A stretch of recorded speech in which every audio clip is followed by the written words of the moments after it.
Hi, so for my project, I did NBA 2K, and this version of NBA 2K is just a one-on-one version where you just have a player playing a computer, and the computer can play offense and defense. So the hardest part about this project was creating the computer AI, and the first thing I'm going to show you is how I implemented the defensive AI. So right here, I'm on offense, I'm blue, AI, defensive AI is green.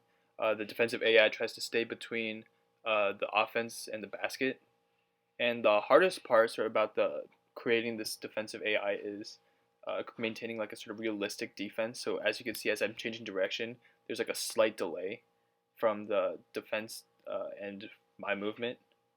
And as you can see here, as I move forward, there's a sort of separation thing. Okay, hold on. I'm gonna let him score real quick.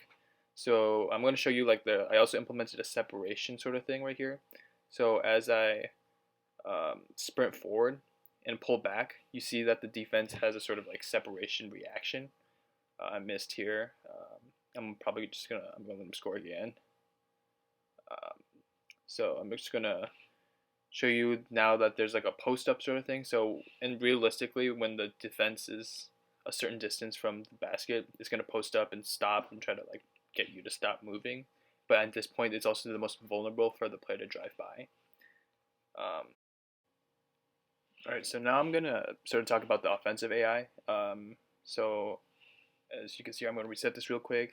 The offensive AI has three plays. There's a play where it moves to the left corner, the play where it drives, and a play where it drives to the right corner.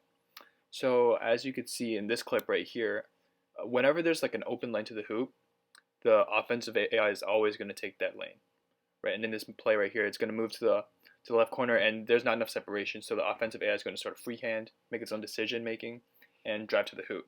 So the hardest part about that algorithm was that I used backtracking to sort of code in like the freehanding offensive AI. So it makes its own decisions based on which move, like left, forward, right, or backwards, is the most optimal move.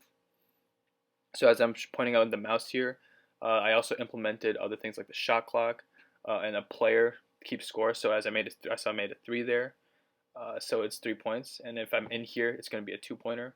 The shot clock is just that when it hits zero, it's gonna change possession.